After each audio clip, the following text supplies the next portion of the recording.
Good afternoon, everybody. Thank you for joining us for our fourth session today. My name is Melita Kiley, and I'm the editor-in-chief of the Spirits Business magazine. And we're really pleased to be able to be hosting all of our seminars and talks over the course of Provine 2026. So thank you for joining us here at the Spirits Business Hub.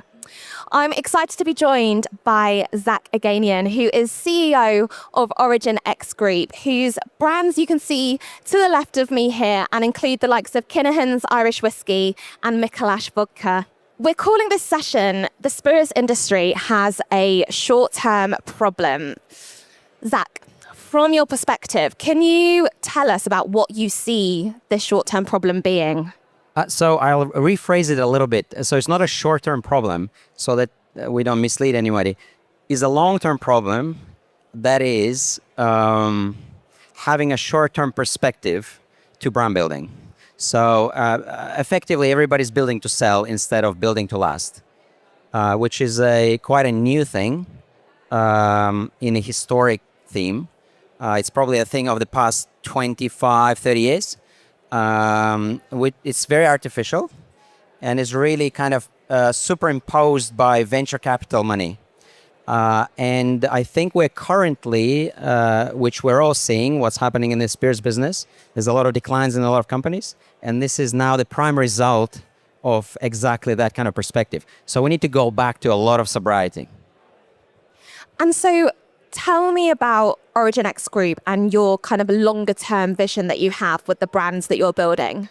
So the vision we've taken is, so if you look back to history, if you look at some of the most successful economies in the world, they have at least 15-year vision.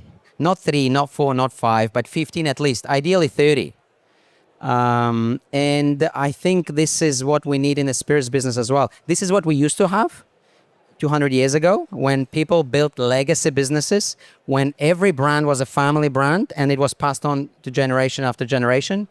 And then this is exactly the vision we have. So, interestingly, those of you in different journeys of your brands will find it helpful to have a 15-year vision, because it means that there's less stress. Because what you do is you kind of operate from the first principles approach. You look 15 years away from now and you see what is going to work, what is not going to work, what's going to be valuable, what's not going to be valuable. And the answers are very, very clear. And then you work backwards. So for example, what we do right now as Origen X is one of the biggest core things that we do. We acquire historic brands that are extremely undervalued today, because it is very clear to us that in 30 years, historic brands are going to be much more valuable than made-up, new startup kind of ideas with a vision to exit in 3 years, which is like a lottery. And so that's very obvious. So there's no other way about it. And so then we work backwards. So we acquire historic brands, we revive them in a way that is authentic to those brands. We don't reinvent the story. We don't change the narrative, but we just make it relevant again. And so if you move slowly, you get much further. And where do you think this shift came from, focusing on building brands with longevity to, building brands with an exit strategy in mind? I think there are two shifts. The first one is the industrial shift. So it's basically past World War II, when the world has become very mainstream and industrial and mass market, that kind of laid the ground to the infrastructure to mass produce.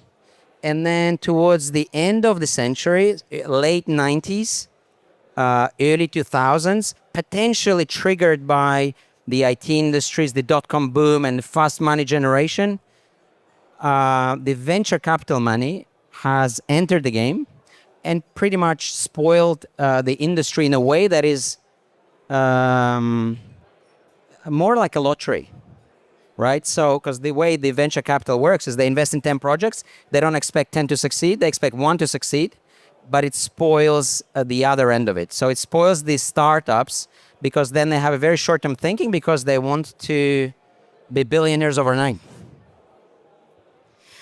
And what are the kind of telltale signs that you see in brands that are kind of a giveaway that they are working with that shorter term focus compared with a longer business plan? Well, the first one is very simple. You ask the founder. And I might be wrong, or maybe I'm generalizing a little bit, but I don't know a single founder today, at least within my circle, I'm sure I'm wrong, I'm sure there are exceptions, that is building for the next 30 years. Not even 15. Most of the founders are thinking that they're going to exit in 3-5 years. And most likely that they're going to exit at, I don't know, 10 to 80 million valuation. And that completely rottens the whole strategy. And it starts from the top and trickles down all the way down to the team and the consultants, and everybody's forced to perform in a way that is completely misleading. And it's unproductive. It is very dangerous. Look at the statistics. What is the success rate? Less than 5%. Nobody's looking at that. Everybody's diseased with the idea that of the exit, which is really a word that's been invented since the mass market generation. I mean, it makes no sense, especially in our industry. Exit makes no sense because if you build the right business, it's a cash cow. If you want to talk about commercials, it's a cash cow. If you have the right strategy, the right margins, you have to be a little bit more patient, and it's a cash cow. Why would you want to exit to then do what? Enter again, which is what happens, and then you have the same problems again. It makes no sense. It's really like a fake narrative that's been overimposed by media, by venture capital, by impatience, which, like I said, I think a lot of it was triggered through the tech business, which is very different from Spears business, because tech business, you can't have a 30-year strategy, right? Because there's too many turns and curves and changes and developments. So I think a fashion industry is a much better benchmark. And look at the fashion industry. What are the most valuable brands in the world today? Heritage brands. There are exceptions, but by and large, it's heritage brands. You mentioned a statistic there, that 5% success rate. Is that in terms of brands that successfully enter a merger acquisition? In terms of startups surviving the first 3 years. Really small percentage then. And if that's what you focused on instead of the exit and the headlines, would you start a business? I mean, it's tough given those statistics, right? So when you formed the concept for Origen X Group and you were looking at brands that you see having that long-term potential, what are the kind of key qualities that you look for in those brands? You mean brands in terms of acquisition?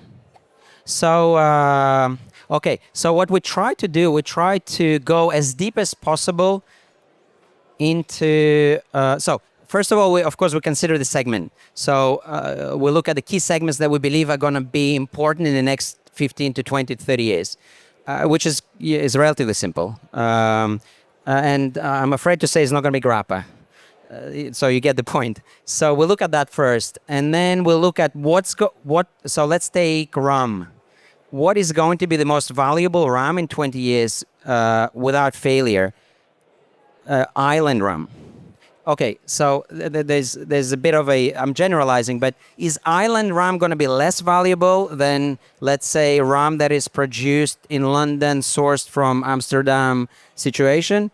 I think the answer is very clear. What's going to be most valuable? What's rare to get is going to be most valuable, like it's supply and demand. So then we look at that. Then we go to the source. Then we look at the infrastructure. Then we start looking for the brand for acquisition. So it's kind of, we go backward a little bit. The brand is the last thing we'll look at, because the brand in itself, and this kind of goes to the point of sustainable development, the brand in itself, however historic it is has no meaning without the infrastructure. So think of it like this. A brand is like a vintage car. The infrastructure is the fuel. Okay? And so you mentioned previously about how you kind of see the strategy of brands that are looking for at a shorter term picture. So when you're looking at building these legacy brands. Can you tell us a little bit more about how your strategy changes and how you have to behave differently to make sure you have that long-term success? So first of all, so if I had to give one single tagline today, my advice would be grow slow, which is completely counterintuitive in the industry right now. This is what we do. Grow slow. We don't make EBITDA negative decisions. We don't work with people that are trying to disease us with the idea, which is very prevalent in the industry, that we need to invest for 10 years before we start having a commercial result. That's wrong, especially in today's market. If you are EBITDA negative year one, that means you have a really terrible product market fit. So any project that we are looking at, that's why infrastructure is important, not just the brand. Any project that we're looking at, if it cannot be EBITDA positive year one, we don't get involved in. And you'll be very surprised how easy it is when you have a 15-year strategy, or at least 10, how easy it is to make the right choices, the right decisions. And this is what we do with every brand. So this is top line. There are so many things in between. But when you have a 15-year goal and you're moving towards it and this is fixed and you know this is right, then it's much easier to make twists and turns, which we do every other month. It used to be every other year, now every other month, because you know how the industry is changing. But when we make adjustments, we don't detour. We still, we might go this way. I'll give you a practical example. So there was a time when premiumization, not so long ago, was a real thing. So we're really focused on that. Today, premiumization is still a thing, but this is slowed down tremendously. It's going to come back, but slow down tremendously. Right now, what really works is, I keep saying the same thing, but it's a good thing to remember, is a Ferrari at the price of a Fiat, which means you need to find a way to have an entry-level product within your portfolio that will be the volume builder, which will allow you to propel with the rest of the category. Because of the way the market's changed in the past 2-3 years. Had we not done this, we would have lost a lot of share and we would have lost a lot of growth potential. So we've done this. We've doubled down on that particular product within the same line of products. It doesn't mean that you cheapen your brand. This is where you have to be careful. But these are like practical things that we do every day to constantly kind of trial and error what works, what doesn't, what does the market respond to, and whatever the market responds to, you double down on that. So, and one other thing that is very important for us is speed. So, yeah. I think it's interesting that you talk about this grow slow approach that you have. And we had a talk yesterday when somebody mentioned that kind of the biggest advice they would give to brands at the moment is to not try and be everywhere and to be global very quickly, but actually to really focus on your strongest markets and go really deep into markets and be selective. Do you think that's the way forwards? I think this is the approach that local producers take, and they're very successful. This is not our approach. Our approach is we go many different fronts, multiple different fronts, and see what responds. Because, okay, it's fine, you grow. I mean, how many brands do you know in London that are huge in London, but nowhere else in the world? And they're too late to enter other countries now because there's too much saturation and so on. But it's a little bit like, I think there was a very famous test they've done. I cannot remember what kind of bacteria or whatever it was, where there was a complicated tunnel and it had to get to the end result. So the way it was doing it is maybe testing the waters many different directions, and whichever direction doesn't respond, they don't double down on that. So it doesn't double down on that. And then it finds the path to least resistance. So this is the way we do this.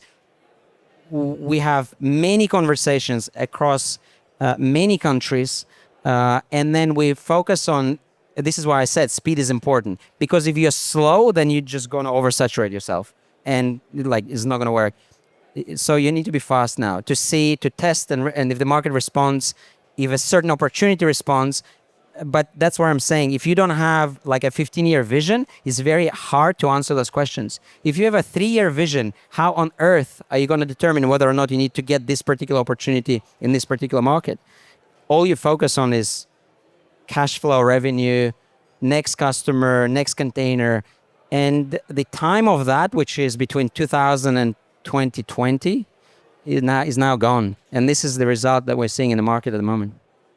And so with that ability to move quickly and speed that you mentioned, does that mean you follow trends very quickly? Like how closely do you pay attention and adapt to trends in the market? We don't adapt to trends at all. Actually, we don't follow any trends at all because, see, this is the thing. You have to follow trends if you have a 3-year strategy.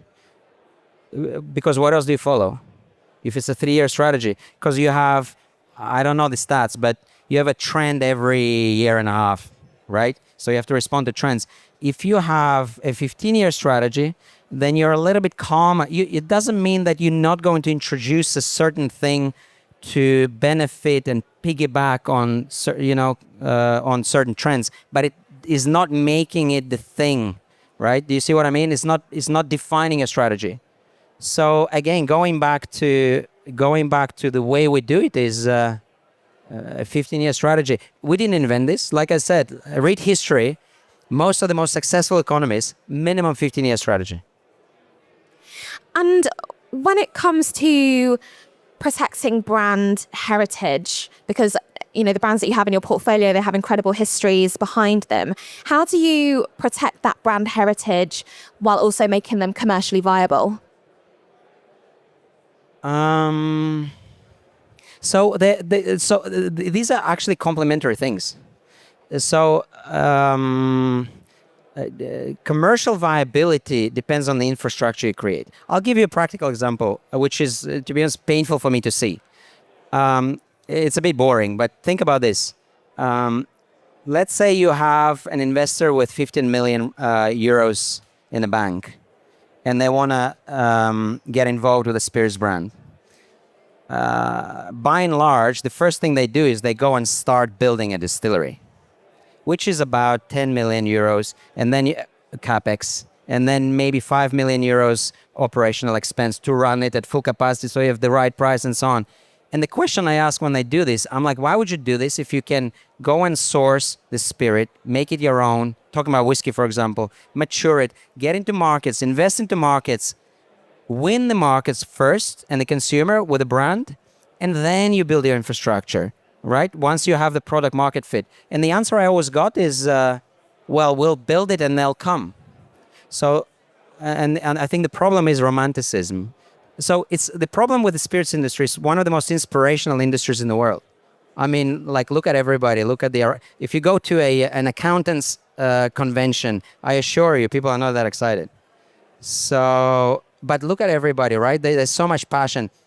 Most people that I've seen leaving the spirits industry are coming right back, which is an amazing thing. It's inspirational, but it's also a problem because people get carried away with ego, with excitement, with romanticism, and not the sobriety of it. So not the commercial part. So they're like, okay, we invest until we exit.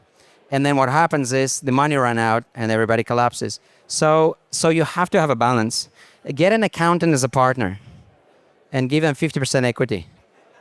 Because the reason you give them 50% equity, so you don't have a choice. They have to make their own decisions. It's a good counterbalance, because there has to be a structure. I mean, how many distilleries with 30 million investments backed by big corporations, 70 million investors are going bankrupt? How is this even possible? Like the answer is romanticism, right? And so on the one side, on the other side, don't get the accountant to run the brand because that's going to be the opposite effect. So you just have to create a sustainable infrastructure. Again, going to the point, very simple. Make sure your business is EBITDA positive year one. If it's not, don't get involved. If anybody tells you, and they like that, a lot of consultants like to say that. They like to say that, well, the first 5 years you invest and then you are the brand owner. You're going to be the millionaire or the billionaire. Invest 5 years and then you'll reap the rewards. This is just a cover-up for saying pay me for 5 years, and then let's see what happens, because it doesn't matter. I'm just getting the next 5 years salary. And so what happens is then everybody earns money apart from the brand owner. So year one EBITDA positive must be the most important thing when you talk about sustainability commercial. I'm interested to know where you see brands falling short in that first year. Where do you see them perhaps going wrong in terms of making sure they are net positive in that first year? Well, first of all, they have a 3-year strategy. That's already a lottery. So that's like going to a casino. Number one. Number two, like I said, they are because most of them don't start with empty pockets. Most of them start with some cash on the table. And so it's almost like their desire is to spend as much cash as possible, as fast as possible, which shouldn't be the case. You should spend as little as possible for as much result as possible. And if anybody tells you otherwise, this is not possible, this is not how the business works, this is not how the industry, that's not how you build a brand, it's fake. Because what they're doing is they're trying to, in year one, they're trying to behave like Diageo or Pernod Ricard, which are bankrolling their portfolios, but they have a very different structure. They're doing it successfully, but there's a very different structure. So, like I said again, if your year one is not EBITDA positive, and it's very easy for you to see, what do you need to do? Where are you going to sell? How much you're going to sell? How much you're going to spend? I mean, it's basics. If your year one is not EBITDA positive, don't get involved. Do you think, going back to what you're saying about the kind of romanticism of the spirits industry, and I think there's definitely, particularly in the age of social media, like an element of romanticism when it comes to being an entrepreneur or a brand founder, and everyone thinks it looks very lovely on the outside, but the day-to-day work that's involved is super high and complicated. Do you think that there is perhaps a lack of preparation before brands even get to market? There's a lack of experience. So lack of experience and over romanticism. That's a really bad combination. Is there a lack of preparation? I don't think so, because I mean we've put brands into markets, and then tweaked everything. So you get into markets. Obviously, you don't want to make really bad mistakes, which is like you kill the brand and goes nowhere. But do the bare minimum, like they say, the minimum viable product. Get into markets, see the response, tweak is fine. Is not a problem. The markets are not scared of it. We've changed labels, we've changed bottles, we've adjusted, we've changed price points. I think the most important thing is you get into the market, long-term strategy, EBITDA positive year one, and then get into markets fast. But just make sure, for the sake of your own security, make sure you have at least the minimum markets to go to. Don't create a product and then say, okay, now let's see what the markets say. Like work backwards a little bit, So, or don't. So we would have never acquired the brand without knowing that there's a market for it within our network, because then it's counterproductive. Then it's just. So I'll detour a little bit. The cost of capital today is extremely high. So speed is everything. This is why retail is becoming so important, because it's fast. And I mean, 10 years ago, you wouldn't build brands in retail ever. It's very different today. So it's, I think these are the parameters. EBITDA positive, and then just focus on growing slow. Yeah. And I guess the balance of being able to adapt quickly and make changes and listening to a bit of feedback once you're out there in the market as well. That's exactly right. Like I said, speed. So it's like speed and quality execution. If you have really good quality execution but too slow in today's environment, you're dead. If you have really great speed but terrible quality execution, you're dead. So you have to have a counterbalance. It doesn't mean you need to be a superstar, but there has to be a minimum speed and minimum quality execution. And I guess it takes people that have made so many mistakes and tried so many things, and they see what's going on. It's very hard to do when this is like your first startup in the spirits business, because then what happens is that famous saying that and a person with money meets the person with experience. The person with experience ends up with the money, and the person with money ends up with experience. So, and this is what we're seeing today with the startup environment. I'd like to talk a bit more about your most recent brand launch with Bouville Rum. Can you share this as an example of how you are reigniting and building brands with, a long history behind them, but also with just as long a future ahead of them? So Bouville, just for a background, Bouville is the oldest Haitian rum in the world. It goes back to 1850. And so that was the time when even whiskey wasn't aged. 1850, the trend has started, but just before that, even whiskey wasn't aged. It was like a moonshine, right? So and so Bouville was very much like this. And like I said before, what we did is we went kind of from the first principles approach. What is going to be valuable in the next 15 years? And obviously, it's something that is very hard to get today because it's not going to get easier. It's going to get harder. And so we found an island, which is perhaps the only island in the world. And like I said, the most valuable rums will be island rums in 20 years. That has not been industrialized. That came with a problem because the reason it has been industrialized is because of gang issues and poverty and loads of social problems and so on. So you can't move around there without security, and so it's a very troublesome environment. But on the opposite side, on the flip coin, they make some of the most beautiful rums in the world because they don't know what pesticides are. They don't know what chemicals are. Their sugarcane grows wild, is beyond organic. They don't even plant. They don't have to plant it. It's not farmed. It grows by itself, which is the source of the liquid. And so we went there. It took us 2 years to put the project together. That's how hard it was. Who else is going to get involved in that? Not many people. But now what we have as a result, going to your question, is incredible USP because there are very few Haitian rums in the world. There is one that is relatively big, but it's molasses based, so it's not as authentic as a byproduct.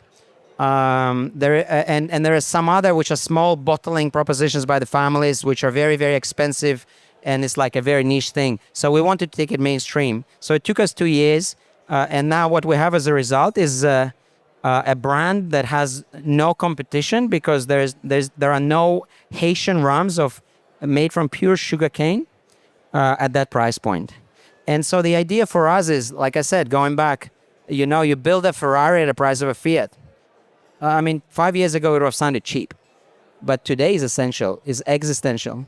So what we want to do is we want to go to bartenders and say, you have a real treasure from a very hard place that has no alternative in the market at a price that works for you. How easy is that? Right?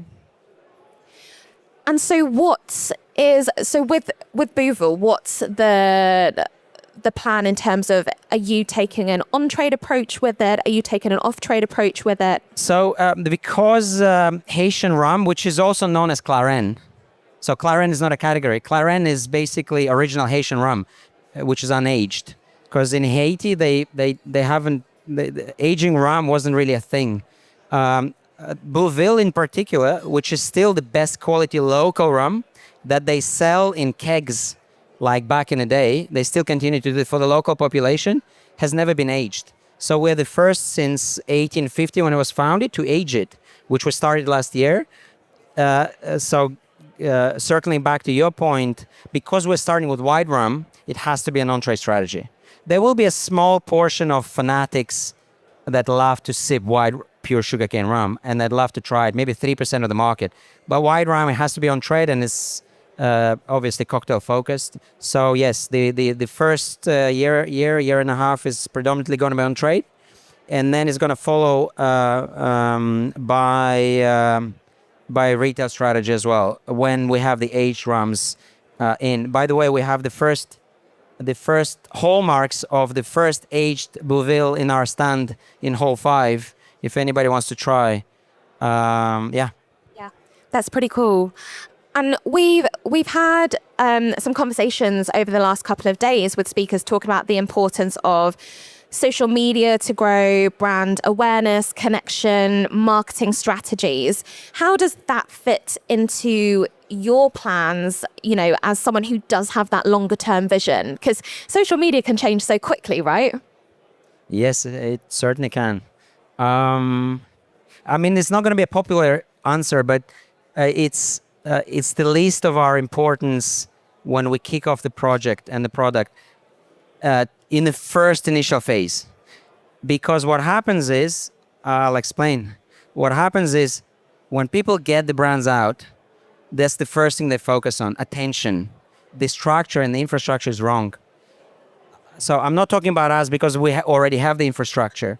But most people, to give advice to the brands, most people focus on that attention first and then the infrastructure, which is a backward way of doing it. So my advice to startups would be fix the infrastructure first, then then shift your focus to social media promotion and so on. So in terms of once you have the infrastructure, in terms of importance, this is everything, because this is the voice that we have today. If we don't have that voice, the spirits business, including, if we don't have that voice, however amazing your product is, nobody knows about it, nobody understands it, then is not really worth it.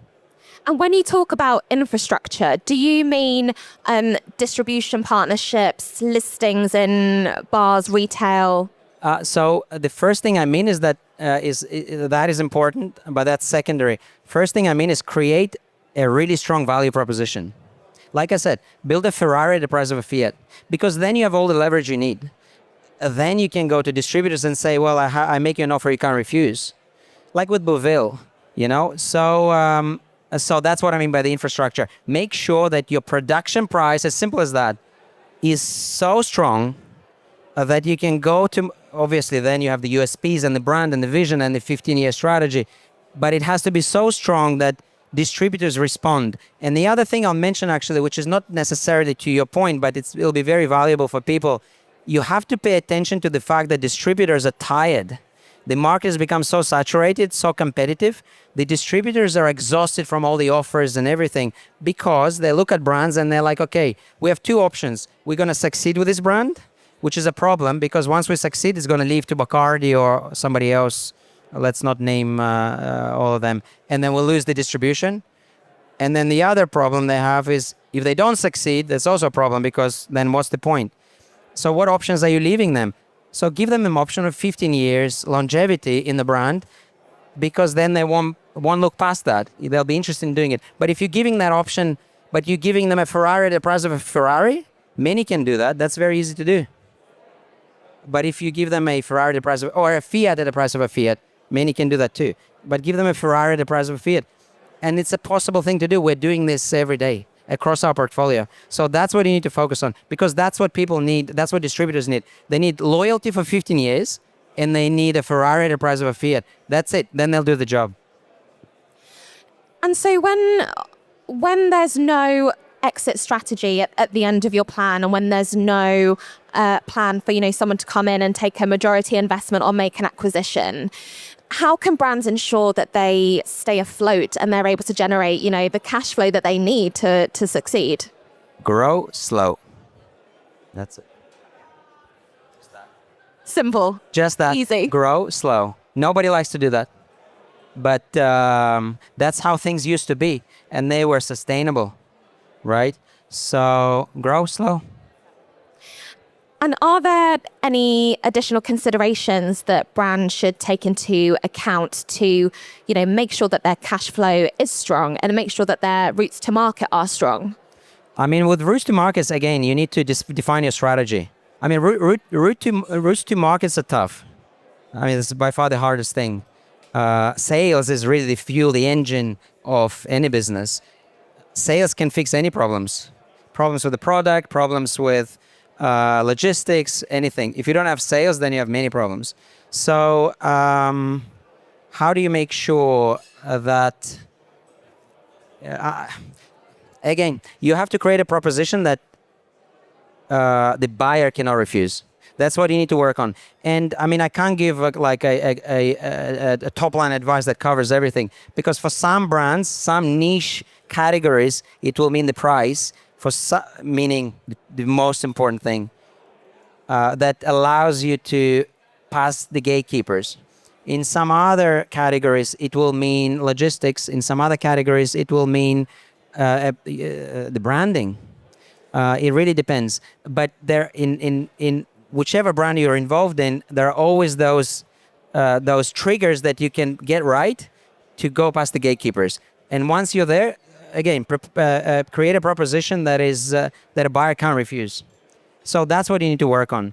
And then when you go, I'll give you practical examples. You go to the glass house and they give you crazy prices and you accept them because you think, okay, that's fine, because then you're passing it all on, right? And then you create a product that is a dream product in your head, but nobody cares, and then your selling point is, I believe that this is the best product in the market, but nobody cares. So you have to do all the back-end work to make sure that you create a proposition that the buyer can't refuse. Start there. That's not everything. That's just like a default setting today. And what consequences do you see for the industry if we have too many entrepreneurs, newer brands entering this space, with that short-term acquisition approach, and we don't actually get enough brands with a longer-term vision? I think we are reaping the rewards right now. The consequences are a lack of consumer trust, consumer boredom, investors who, by the way, the VCs have created that problem, they fuel the problem, are turning away because they're like, oh, well, that's not the industry that's working. But of course, above all, is the consumers are switching off. And they're switching off from all the noise, but they're not stopping to drink.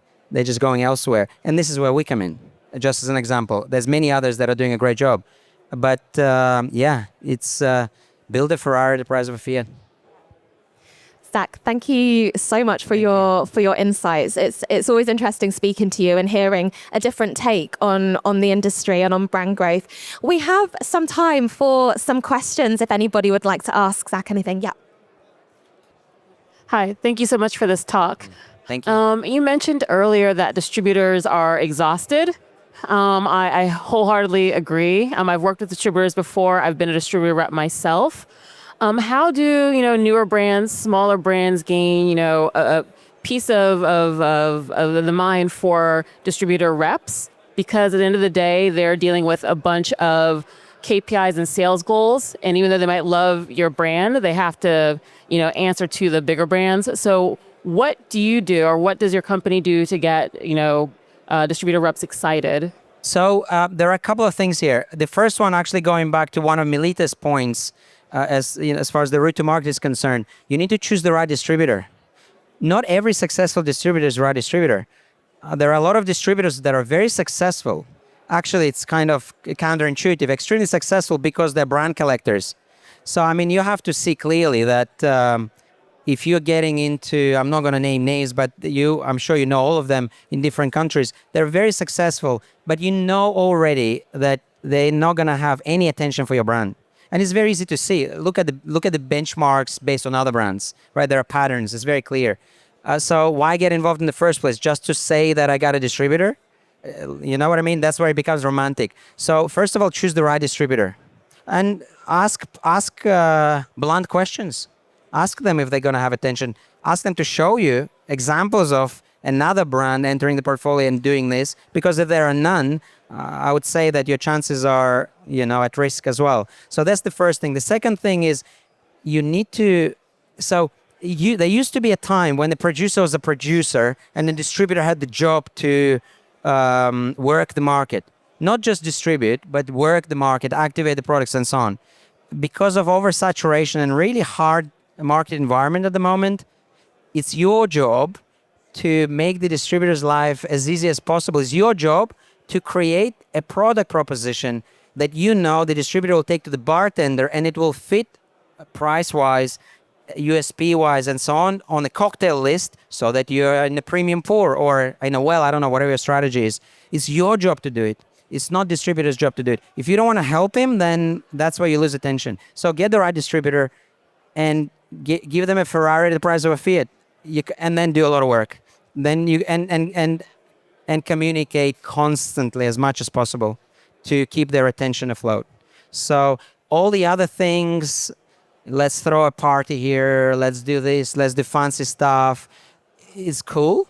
But this is where then you have to leverage whether or not you're going to be EBITDA positive year one. And I don't know what some people like to say, I think it comes from the tech industry, what's your runway? Meaning, how fast do you burn cash before you collapse? It shouldn't even be a conversation in our industry. Thank you. I really enjoyed the conversation, but I'm curious. You talked about the importance of going slow and a 15-year plan, but also acting fast. And so what kind of like trade-offs do you find yourself making with a 15-year plan that you might not make if you had a 3-year plan? So actually, again, it's counterintuitive because, like I said, we've been taught this idea, I think since late 90s, of this exit. I'd say forget about the exit. So my best advice is, if you are not willing, I'm not talking about specific projects by people that have serial entrepreneurs and they see a particular niche in the market and they can spin things fast and exit still quite risky. That's like 1 out of 100. They do exist. Those projects do exist, and I'm sure you see them. They call them overnight success that then gives the disease to the rest of the industry. But what growing slow and acting fast is counterintuitive, but it's complementary. It's much easier for you to have a sober decision-making power daily, operations-wise, the way you build the projects, the way you create a price tree, the way you give or not give A&P, who you choose as a distributor, if you have a 15-year plan rather than if you have a 3-year plan. Because in part, that's not the biggest problem, but in part, what Melita referred to as trends they're not helpful because they change. That's what they call trends. They change. Some change within a year, some change within 5 years, but it's disruptive. So when you have a 15-year plan, clear vision, it's much easier for you to make daily decisions, which allows you to move a lot faster, And yeah, so that, yes, try it, you'll see it. But overall, 10 years, if you don't have 10 years in you, if you're a startup, if you don't have a specific, if you've been hired by a multi-conglomerate to do a specific project that you spin and sell to them, that's a separate story. If you're a startup and you have a vision and you want to build a brand, the rule of thumb I would suggest, if you don't have 10 years in you, then don't get involved. 10 years, provided year one is EBITDA positive. Thank you. I was going to say it's much easier to have a long-term vision if you're making money from year one. 10 years of losing money is hard for anyone, right? Well, that's another point. If you're not EBITDA positive year one, then you make a whole different array of decisions, wrong decisions, because then you're under completely different type of pressure when you're losing money. Thank you. Thank you so much for your time. And Zak, thank you for your Thanks, Melita. insights. Thanks, everyone. Thank you for your time.